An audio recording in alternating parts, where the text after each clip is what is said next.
Hello everyone, this is Scarzig, and welcome to my deck tech for SEJUANI Swain. This deck has been doing me so proud on the ladder lately, and I wanted to take a moment to go over the deck in a bit more detail. I do have some gameplay of this deck, and I will link to that separate video in the description below. But if you wanted to learn a little bit more about how the deck is played and the decisions that went into building it, then this is where you would start.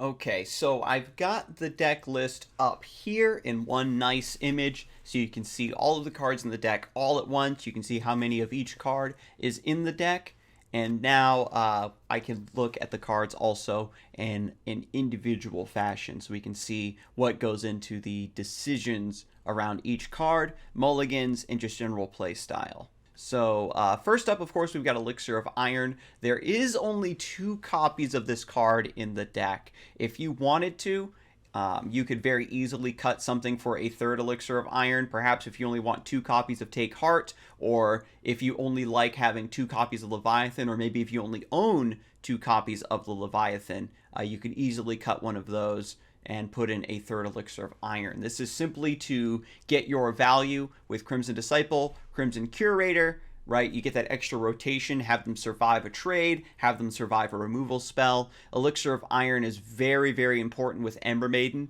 typically, especially against Piltover, right? You play Ember Maiden and they're going to try to just kill it with Mystic Shot because they don't want you to get those rotations. So Ember Maiden plus Elixir of Iron is absolutely fantastic. So try to hold this if you're playing a specific matchup that you think is going to try to answer your Ember Maiden, because that really blows people out of the water when they commit that resource and you can just block it for 1 mana. And, you know, this really shores up your early game potential to just get a foothold and then hold that advantage. But, you know, don't be afraid, you know, in the late game, of course, the applications of being able to survive a trade, etc. is also very strong. We've got the classic Freljord 1-drop of Omen Hawk. You'll see here that the deck actually does not have a lot of early game. It just has 1 set of Omen Hawks and then Crimson Disciples and Imperial Demolitionist for its 1-drops and 2-drops. So when you are looking at your opening hand, you're pretty much always going to be hard mulliganing for Omen Hawk and Crimson Disciple. You want to try to get that 1-drop into 2-drop.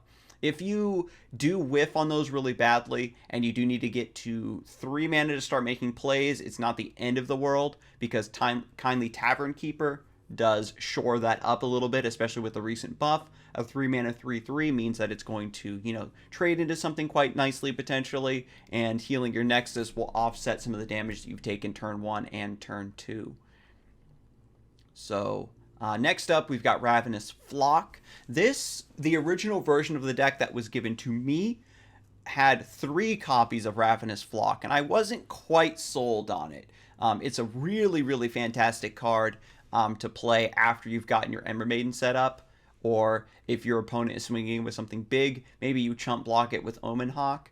But typically what I've noticed with Ravenous Flock is it's pretty difficult to set it up and use effectively, right? So you don't want these clogging your hand where you aren't going to be able to make proper use of them. Because the thing about Ravenous Flock, it's more about sort of a revenge kill after you've already had to put a resource into damaging something, right?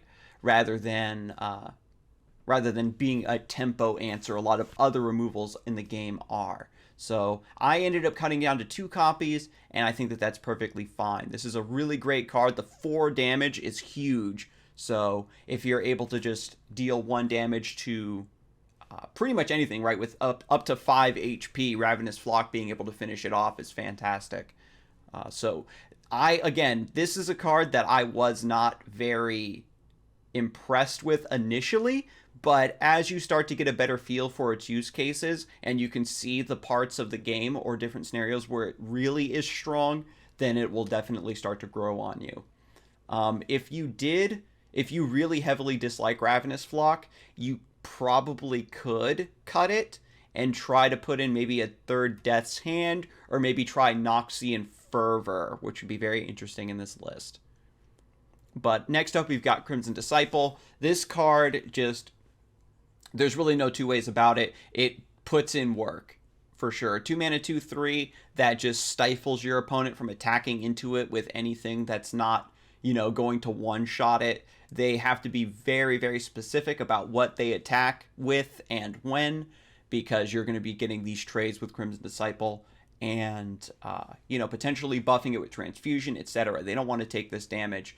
There's a lot of games where Crimson Disciple is going to be, almost soloing your opponent. You'll curve Crimson Disciple into Ember Maiden or something, and then you're just off to the races. That's like one of the craziest things that this deck can do, and it just gives you a lot of burn damage in the early mid game that your opponent has to figure out. And if they're like scrambling to answer the Disciple, and you have Elixir of Iron to back this up, it just gets absolutely crazy. Don't be afraid to just not block and take damage to your Nexus if you have like Ember Maiden in hand and you really want to get value off of Crimson Disciple. Because the thing about this deck is you can actually take a lot of damage in the early mid game because of kindly Tavern Keeper and like Swain and SEJUANI locking your opponent out of attacking you further.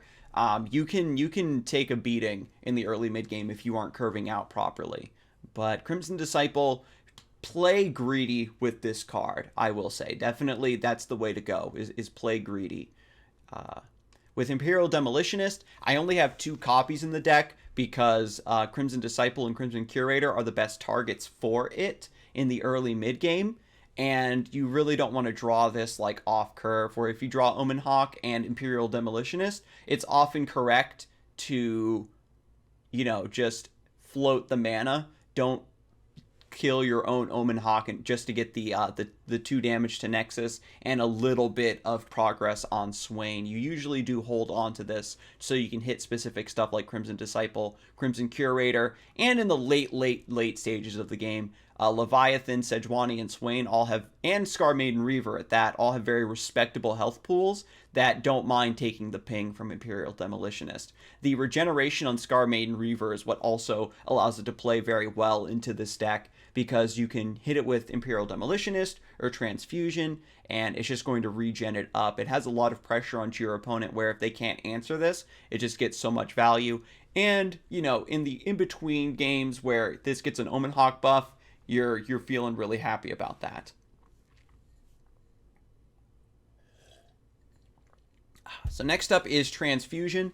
Despite the impact that Crimson Disciple does have on the game, Transfusion is actually a little bit clunky to set up sometimes, so you don't always want to have it in hand, right? So that's why we just have 2 copies of Transfusion.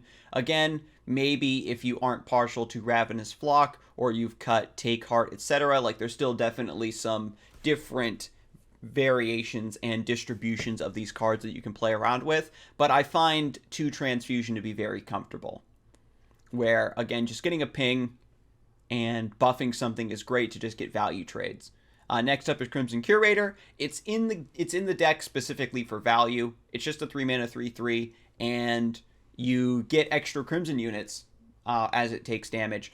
Now, I said that you need to play very greedy with Crimson Disciple, because the damage that it deals is more important to your win condition, just wearing your opponent down initially and activating your Swain, whereas Crimson Curator just kind of wants to get you cards, and don't go too far out of your way to save the Crimson Curator. If you're going to trade this into a 3/3, then that's probably for the best, especially if you're behind on board, then you can just cash this in and not get the Crimson card. What's nice about Crimson Curator is, though, that if your opponent has smaller units, then it will just kind of stifle your opponent from attacking. So it's very nice way to sort of hold off your opponent's attack, just because they don't want you to get that value. But overall, Crimson Curator doesn't do a whole lot. Sometimes it'll give you an extra Crimson Disciple, which is nice. Sometimes it creates a copy of Crimson Curator, which will just help you shore up the early mid game. But again, don't play too greedy with this card. It's just not, if it gets value, it gets value. But usually it's just a 3-mana 3/3 that draws you a card. Next up is Death's Hand. This card, the 2 damage to an enemy and 1 to the enemy Nexus. For 3, it feels a little expensive to basically think of it as 3 mana deal 2 damage, when Mystic Shot exists as 2 mana deal 2 damage, which is a lot cleaner in fitting into people's curves. But the thing about Death's Hand is it's a great way to snipe some of the really high value, low HP targets like Heimerdinger Floor Begons, Shadow Assassins. Lucian is a really great example of a unit that's good to snipe with Death's Hand, stuff like that. And the 1 damage to the enemy nexus means that, you're getting 3 overall damage that procs for Swain, and even if they remove the target with Death's Hand somehow, you still get the 1 damage to the enemy nexus, which can be very important for, getting one of Swain's stuns to go off, or getting level 2 SEJUANI's Frostbite to proc in the later stages of the game, which can, actually save you, because you attack in and put, or, you're defending, and then you put Death's Hand on the stack, and that 1 damage to the enemy nexus is going to go through even if they deny. And then you have an emergency ping that could maybe block, get rid of a barrier or something, right? So it's always pretty good. It's very expensive to combo Death's Hand with Ravenous Flock, but it's just an extra option that you do have available to you. With cards like Ember Maiden and stuff in the game as well, Death's Hand can, you can set up to Death's Hand something that has 3 HP and then have Ember Maiden finish it off. So always try to think about, the different combinations that you can make with your removal as well. So Kindly Tavern Keeper, I think I already mentioned very briefly, is, just solid after the buff. 3 mana, 3/3, and dealing and healing 3 to your ally or the Nexus is fine.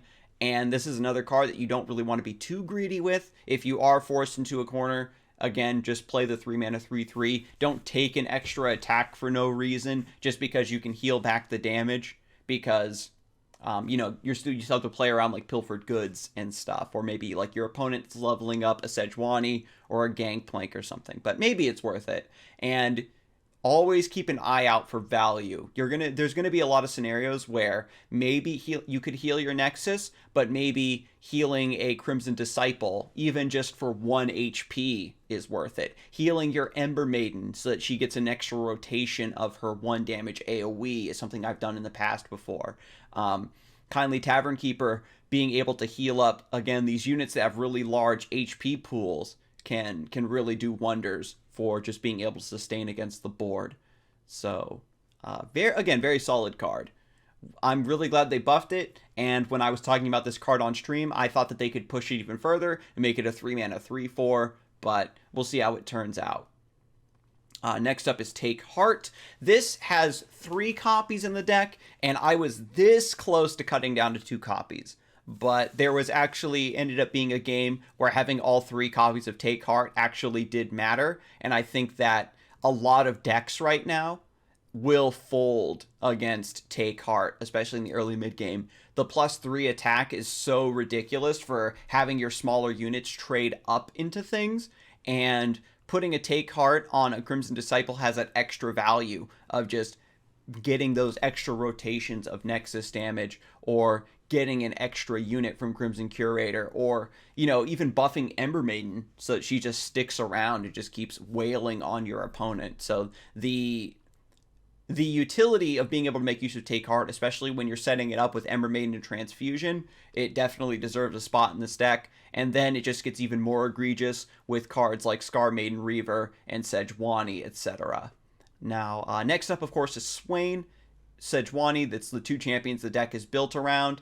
SEJUANI, you do want to try and get her leveled up as much as you can, where there are going to be certain times, especially in the early game, where if I have an Omen Hawk on turn 1, I attack in, to get that level up, and if it goes to round 2 and my opponent doesn't have anything in play, rather than playing a 2-drop, I'll just attack with the Omen Hawk just to get that damage in before my opponent plays a blocker. Getting the attack damage from Crimson Disciple isn't as important as is just playing it in a good spot, because when it procs its effect damage, it's basically the same as if it were to have attacked anyway. So always take advantage of open attacking a lot if you can get that early chip damage in the early turns of the game to work on leveling up your SEJUANI.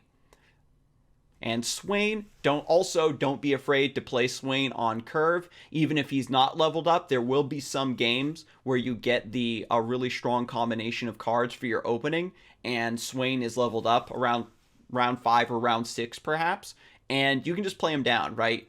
A 5 mana 4/7 is very tanky.